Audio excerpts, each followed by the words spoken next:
दिग्विवेशधरं रामं व्याहभूषणभूषितं मैथिमण्डपमध्यस्थं सीतया सह शोभितं वन्दे विष्णुमहेशांश मोहयन्तं मनोहरं वन्दे वेदान्तसिद्धान्तं परम ब्रह्म सामुहूर्त। महाराज दशरथ जी बड़े ही आनंद से अपनी विशाल बारात लेकर के मिथिला की ओर प्रस्थान करते। मंगलमय कल्याणमय अभिमत फलदातार जनु सब साचे हो हित भये सगुन एक बार। सारे सगुन मंगल सगुन उनको दिखाई देने लगे। अपने आप मानो सगुन अपने को कृतार्थ करने के लिए भगवान की बारात में आगे आगे चल रहे।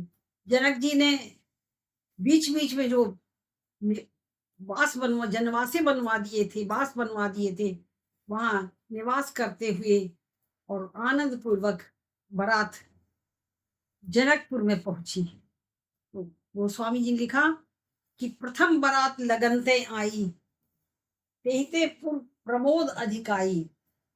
अभी तो अवसर नहीं आया था, मंगल मुहूर्त नहीं आया था विवाह का, और बारात आ गई तो सब लोगों को आश्चर्य हुआ। जैसा बताया गया था कि जनक जी को बड़ा आश्चर्य हुआ कि भाई ये बाजे आजे कैसे बज रहे सीमा पर।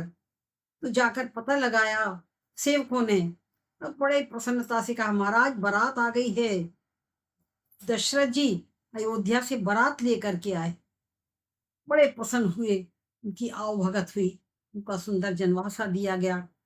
और इतनी विशाल बारात, इसकी पहुनाई ठीक से हो, दोनों ओर के संतुष्ट लोग संतुष्ट हों, पिता की भी कीर्ति रहे और ससुर पक्ष के भी जितने बाराती आए सब संतुष्ट रहें, इसके लिए सीता जी ने रिद्धि सिद्धियों को बुला करके पहुनाई करने के लिए जनवासे में भेजा।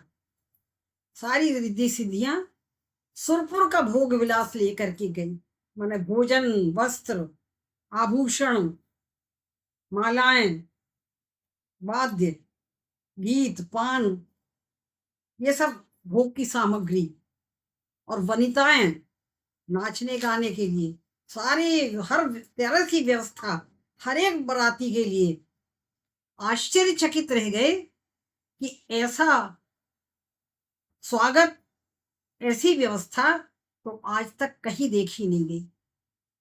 विभव भेद कछु को न जाना, सकल जनक कर करई बखाना। ये महिमा विदेह राज नंदिनी जी की है, ये भगवान केवल भगवान जान सके हैं। सी महिमा रघुनायक जानी, हर्षे हृदय हेतु पहचानी। उनके हृदय के प्रेम को देखकर भगवान बड़े प्रसन्न हुए कि देखो हमारे पिता की भी और अपने पिता की लाज रखने के लिए आज सीता ने अपने ऐश्वर्य को प्रकट किया है। तो फिर ऐसा ऐश्वर्य प्रकट हुआ, पता ही नहीं चला। इतनी बड़ी 33 करोड़ देवताओं की बारात और इतने यहाँ के राजा महाराजा और मिथिला के इतने लोग सब कहाँ समा गए। वो उसी मिथिला में कैसे इतना बड़ा स्थान कहाँ से आ गया कि सब समा गए। ये सब सीता जी की ही माया थी। माया सब सी माया माँ, सारी मायाएं भगवती सीता में है और वहां से ही ये सब प्रकट होती। मिथिला की स्त्रियां गाने लगी कि अवध नगरिया से चल ले बरतिया है सोहावन लागे। अवध नगरिया से चल ले बरतिया है सोहावन लागे। जनक नगरिया भैले शोर हे सुहावन लागे। अवध नगरिया से चल ले बरतिया है सुहावन लागे। बारात के आने पर जगह जगह इतना आनंद उमड़ पड़ा और देखो, जनक जी ने तो पहले ही अपने नगर को सजवा लिया था। पूरे गोस्वामी जी ने वर्णन किया कि केवल जनक जी का महल ही नहीं सजा था, जनक महल के शोभा जैसी, ग्रह ग्रह प्रतिपुर देखिए तैसी, जो संपदा नीच ग्रह सोहा, सो बिलो की सुरनायक मोहा। जैसा जनक जी का महल था, देखिए जनक जी के इस मिथिला की एक विशेषता और थी, यहाँ कोई भेदभाव नहीं था। ऐसा बढ़िया समाजवाद था कि सूर सचिव सेना बहु तेरे, नृप ग्रह सरिस सदन सब केरे। गोस्वामी जी ने लिखा है, जैसा एक सैनिक का, जैसा जनक जी का महल, ठीक एक सैनिक का भी, एक सेनापति का भी, मंत्री का भी वैसा ही महल, कोई भेदभाव नहीं कि उसके लिए छोटा महल हो, मकान हो, और राजा के लिए बड़ा महल। और जैसा ऐश्वर्य जनक जी के महल में, वैसे ही ऐश्वर्य सारे लोगों, प्रत्येक जन जन के हृदय के ग्रह में वैसा ही शोभा थी। इसलिए अब बड़े बड़े देवता लोग आए जनक जी के यहाँ, ये मिथिला में ऐश्वर्य देखने के लिए, रे राम जी का विवाह देखने के लिए हम भी आए। तो गोस्वामी जी ने लिखा कि इंद्र महाराज आए, आए तो एक बहुत सजा धजा मकान जैसा, समझे यही जनक जी का महल है। अरे वहां तो सब जनक जी के महल ही दिखाई दे रहे थे। जनक महल के शोभा जैसी, ग्रह ग्रह प्रतिपुर देखिए तैसी, हर एक पुर में, हर एक मोहल्ले में, हर एक घर की ऐसी ही शोभा थी। तो जब इंद्र जी आए तो एक महल, एक मकान को देखा, सोचा ये महल है जनक जी का, बढ़िया मंडप बना था वहां भी। तो जाकर के प्रवेश कर गए, धीरे धीरे जाकर पहुंचे तो एक वहां सेवक दिखाई दिया। सेवक समझ गया कि ये धोखे में आ गए हैं। महाराज प्रणाम, कहा ये जनक जी का महल यही है ना? इंद्र ने कहा। तो उसने हाथ जोड़कर रखी कि महाराज क्षमा करें, ये जनक जी का महल नहीं है, ये तो जनक जी के सेवक का महल है। अच्छा, ये इतना सुंदर, आश्चर्यचकित रह गए। फिर दूसरी जगह चले तो देखा एक दूसरे में एक देवी बैठी हुई थी, सिंहासन पर बैठी हुई थी।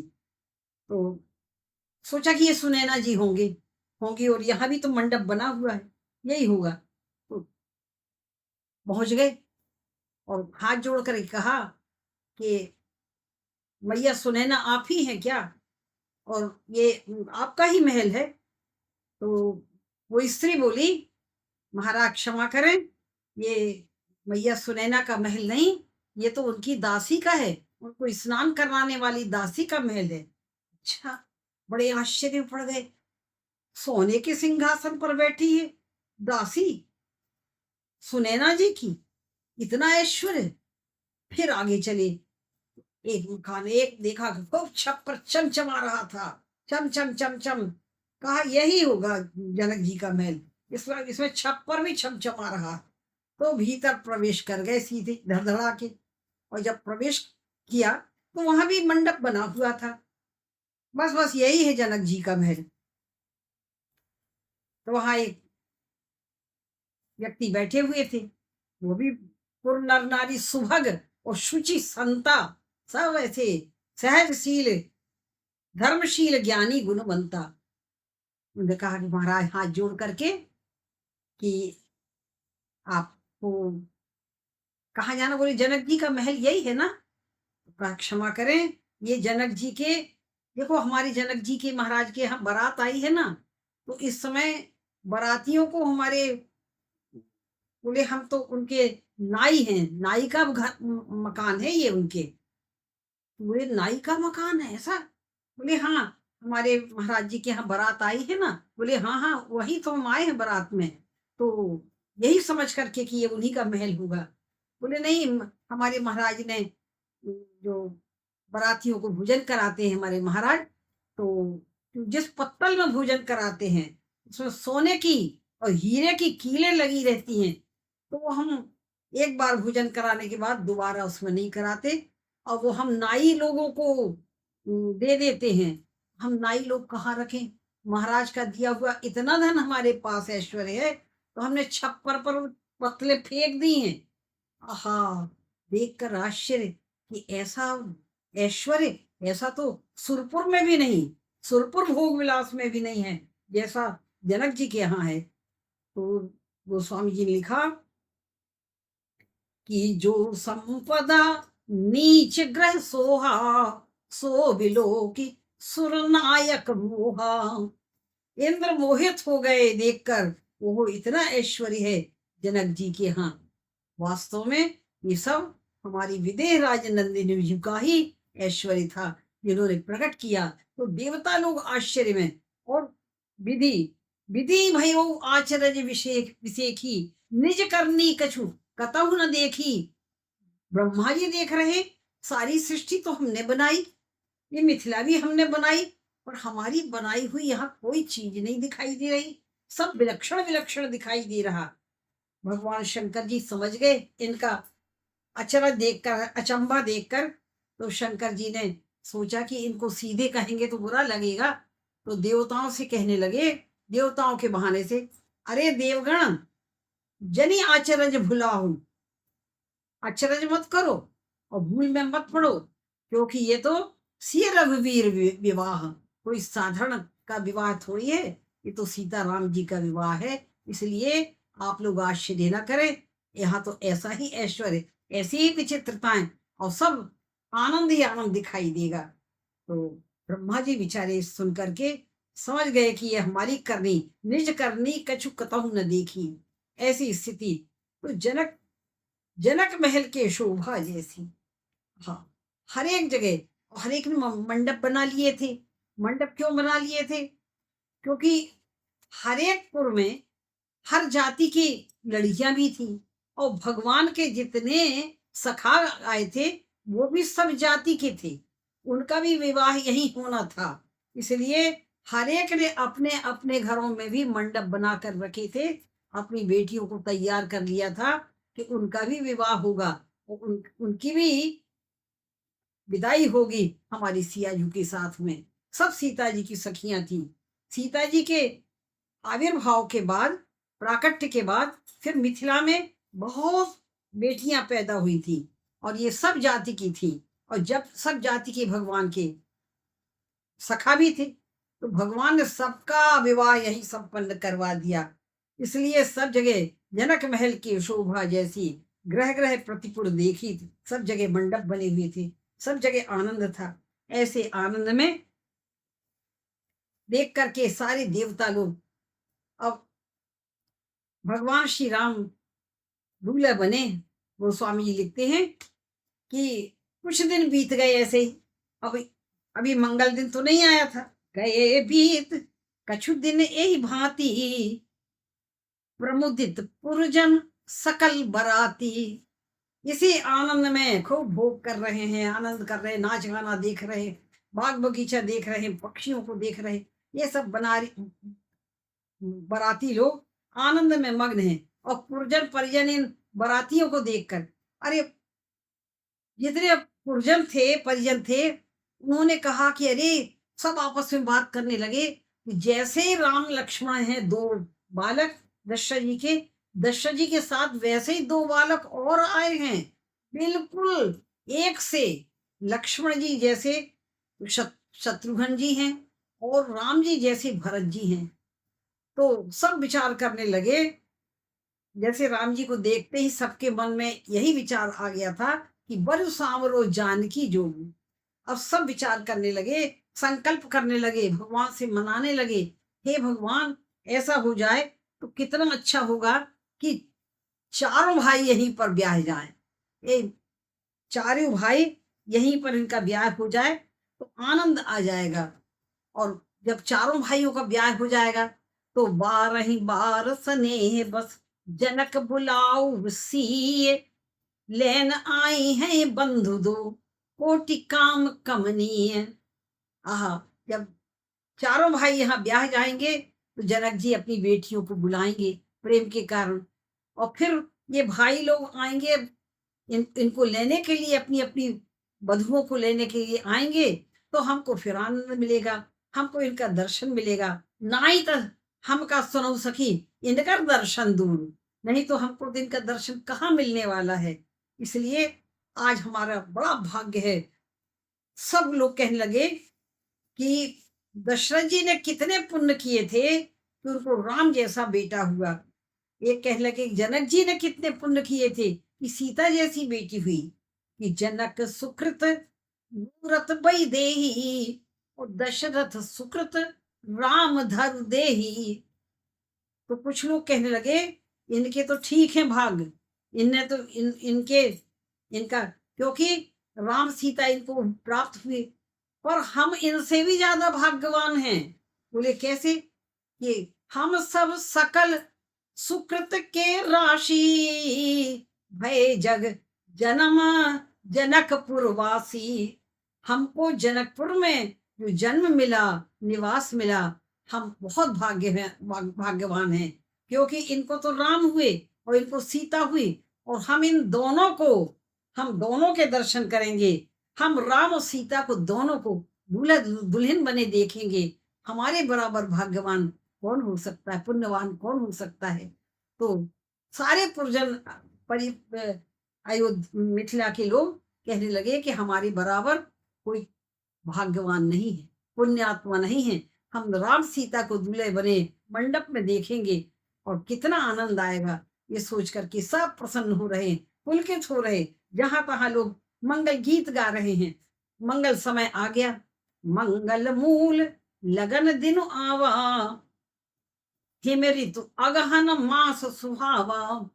अगहन की शुक्ल की पंचमी को भगवान का विवाह हुआ।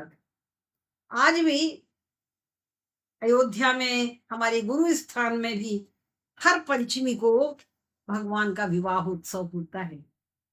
पर विशेष रूप से अगहन की पंचमी को तो अयोध्या में जगह जगह से जितने राम मंदिर बने हुए हैं वहां से बारात निकाली जाती है और भगवान श्री सीताराम जी का विधिवत विवाह होता है। और इतना ही नहीं, यहाँ से बारात, एक पूरी बारात फौज फाटा लेकर के जनकपुर जाती है बारात। और जनकपुर में, मिथिला में आज भी भगवान का वैसा ही विवाह संपन्न कराया जाता है जैसा कि त्रेता युग में हुआ। आज भी वहां के लोग आनंद लेते हैं। तो मंगल मूल लगन दिन आवा, हे मेरी तो अगहन मास सुना सुहावा। सबने पत्रात्रा देख करके विचारा और कहा कि सगुन सगुन आ गया है, इसलिए अब देर करने की, अब विलंब कर कारण कहा, अब देर करने की आवश्यकता नहीं है। धेन धूरी बेला विमल सकल सुमंगल मूल, विप्र कहो विदेह सन जानि सगुन अनुकूल। उपरोहित ही कहो नर नाहा, अब विलंब कर कारण कहा। तुरंत सतानंद जी गए और महाराज दशरथ जी से कहा कि चलिए बारात लेकर के चलना है। बारात तो आ गई थी, अब बैठे सब जनवासे में थे, सब सजी फिर से बारात लेकर के भगवान श्री राम के लिए बढ़िया घोड़ा सही तैयार किया गया। तो गोस्वामी लिखते हैं, जनुबाजी वेश बनाए मन सिज, काम हित अति सोहही।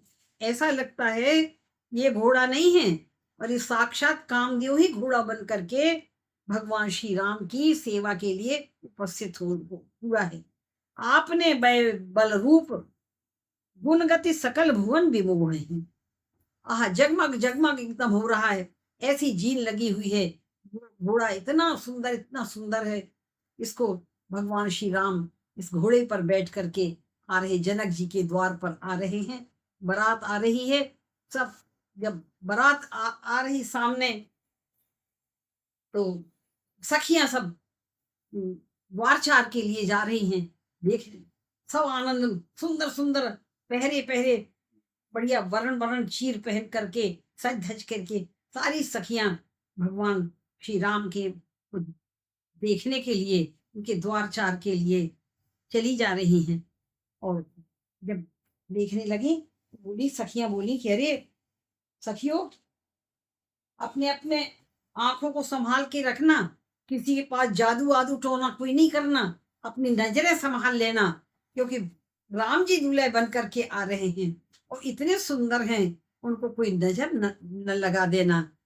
रघुनंदन आवत बिलुक सखियो, रघुनंदन आवत बिलुक सखियो, नजरें वाली नजरें संभाल रखियो, टोना वाली टुनवा संभाल रखियो, जादू वाली जदुआ संभाल रखियो, रघुनंदन आवत बिलुक सखियो, रघुनंदन आवत बिलुक सखियो, माथे का सहरा बिलुक सखियो, इनकी कलियां को देखो संभाल रखियो,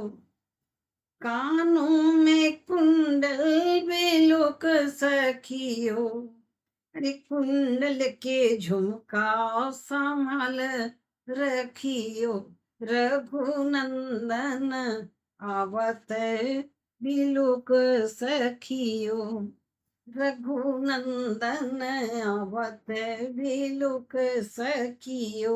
सखियां गाने लगी, बन्ना गाने लगी भगवान को देखकर, ये है बनरा अवधपुरी के, अवधपुरी के राजा दशरथ के, अवधपुरी के राजा दशरथ के, ये है बनरा अवधपुरी के, माथे मोरे बांधे राजा बन रे, माथे मोरे बांधे राजा बन रे, गुच्छा बिचे बिचे कुसुम कली के, अरे गुच्छा बिचे बिचे कुसुम कली के, कानन कुंडल पहने राजा बन रे, कानन कुंडल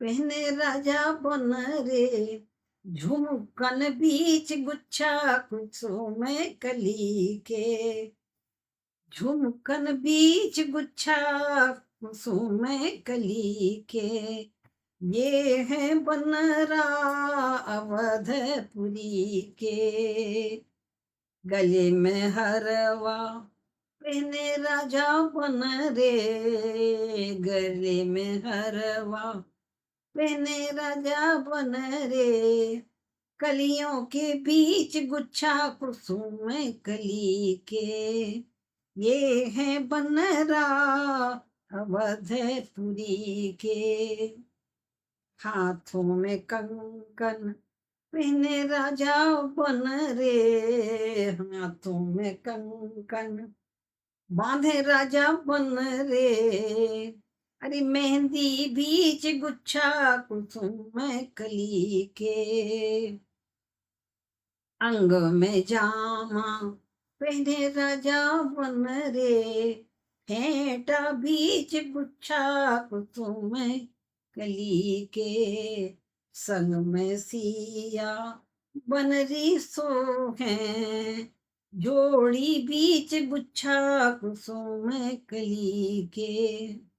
एक दूसरी गा उठी, अरे सखियो, ये रघुवंशी किशोर बन्ना लाडले, निरख छवि लइयो निहार, रघुवंशी किशोर बन्ना लाडले, निरख छवि लइयो निहार, माथे मोरे साजे राजा बन रे, कलगिन के बीच करूं आरती, निरख छवि लइयो निहार, कलगिन के बीच करूं आरती निरख छवि नैयो निहार।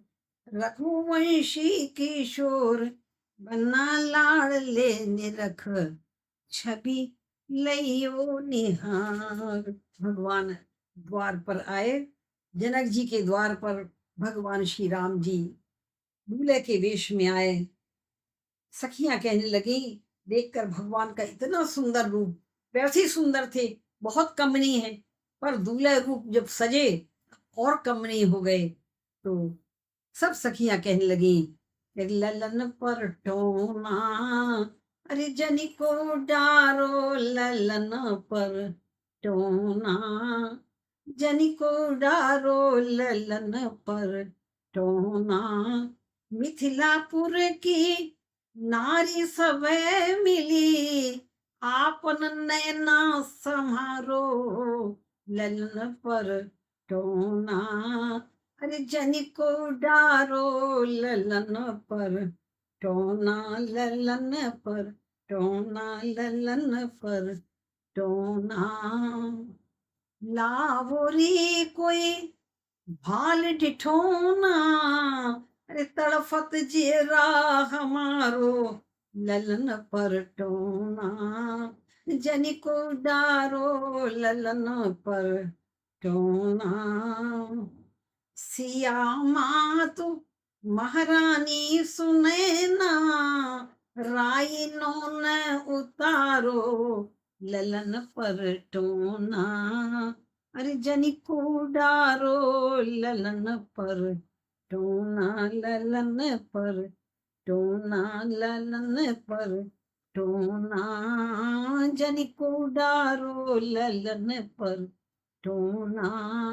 राम लला की माधुरी मूर्ति, जनक जी के बेटा लक्ष्मी निधि जी पर कहने लगी कि लक्ष्मी निधि ते प्यारो ललन पर टोना। बेटे से दामाद ज्यादा प्यारा लगता है, और राम जी जैसे जब दामाद बने तो कहना ही क्या है। लाल मणि राघव बन रे पर, तन मन धन सब बारो ललन पर टोना, जनी को डारो ललन पर टोना। मैया सुने ना के पाहुन रे कोई नजरों न लागे। सब सखियां कहने लगी, हाथ जोड़ जोड़ कर, हे विधाता, इतना सुंदर रूप तो हमने आज तक देखा नहीं। ये मैया सुनैना कितनी भाग्यवान है। धन्य तुम्हारो भाग सुनैना मैया, धन्य तुम्हारो भाग सुनैना मैया। पाई तुमने बेटी सियासी, पाई तुमने बेटी सियासी, दमाद रघुवंशी सुनैना मैया, रघुवंशी दामाद सुनैना मैया। धन्य तुम्हारो भाग सुनैना मैया। सब सखियां कहने लगी, अरे मैया सुनैना के पाहुन रे कोई नजरों न लागे, मैया सुनैना के पाहुन रे कोई नजरों न लागे। कवन सुकृत हम परसल पायल, कौन से हमने पुण्य किए थे कि हमको इनके चरण स्पर्श करने को मिले। कवन सुकृत हम परसल पायल, कौशल्या के चारु खिलौना रे कोई नजरों न लागे, मैया सुनैना के पाहुन रे कोई नजरों न लागे। बाम नयन भुज फरकन लागे, बाएं अंग फड़क रहे सखियों के, बाएं अंग नयन भुज फरकन लागे दिखली में श्याम सलोना रे कोई नजरों न लागे दिखली में श्याम सलोना रे कोई नजरों न लागे मैया सुने ना के पाहुन रे कोई नजरों न लागे क्षेम करी नित मणरत आंगन पायो अनोखो नृप छोना रे कोई नजरों न लागे मैया सुने ना के पाहुन रे कोई नजरों न लागे स्नेह लताय है रूप मनोहर नजरों में जादू टोना रे कोई नजरों न लागे चितवन में जादू टोना रे कोई नजरों न लागे मैया सुने ना के पाहुन रे कोई नजरों न लागे अवध से आज मिथिला में लुटाने प्यार आए सखियां तो मंगल गीत गा रही अवध से आज मिथिला में लुटाने प्यार आए हैं सजे सहरे में देखो सांवरे सरकार आए हैं अवध से आज मिथिला में लुटाने प्यार आए हैं आज अवध नगरिया आज जनक नगरिया निहाल सखियो चारों दुल्हा में बड़का कमाल सखियो चारों भाई हैं पर चारों भाइयों में राम जैसा कोई उनको कमाल के हैं वो तो सब सखियां आपस में बात कर रही हैं इसी समय देवलोक की स्त्री आई उन्होंने सोचा मैया द्वारचार करने के लिए जा रही हैं और हम बाहर ही खड़े रहेंगे या ऊपर से देखेंगे तो ये आनंद नहीं आएगा तो ऐसा करें इन्होंने तुरंत ही अपना वेश बदला देवलोक की सचियों ने गोस्वामी जी लिखा कि सची शारदा रमा भवानी जे सुरती सुचि सहज सयानी तो कपट नारीवर वेश बनाई और मिली सकल रनिवास न जाई सब रनिवासी में पहुंच गई तो बिनु पहचान प्यार होते प्राण होते प्यारी सुनैना तो माँ सबका आदर कर रही बिना पहचान के भी सबको सम्मान दे रही हैं और ये सब जा करके पहुंच गई मिथिला की स्त्रियां बन गई वहां जाकर अब राम जी का विवाह इनको देखना है तो इस आनंद को देखने के लिए वहां पहुंच गई हैं जा करके भैया भगवान श्री राम द्वार पर खड़े हुए हैं पाहुन पाहुन पाहुन कहते पाहुन माने दमाद दमाद को तो जब सुनैना जी सब सखियों के साथ मंगल सखियों गाती हुई मंगल सखियां चली आ रही हैं बने दूल्हे छवि देखो भगवान की दुल्हन बनी सिया जान की बने दूल्हे छवि देखो भगवान की दुल्हन बनी सिया जान की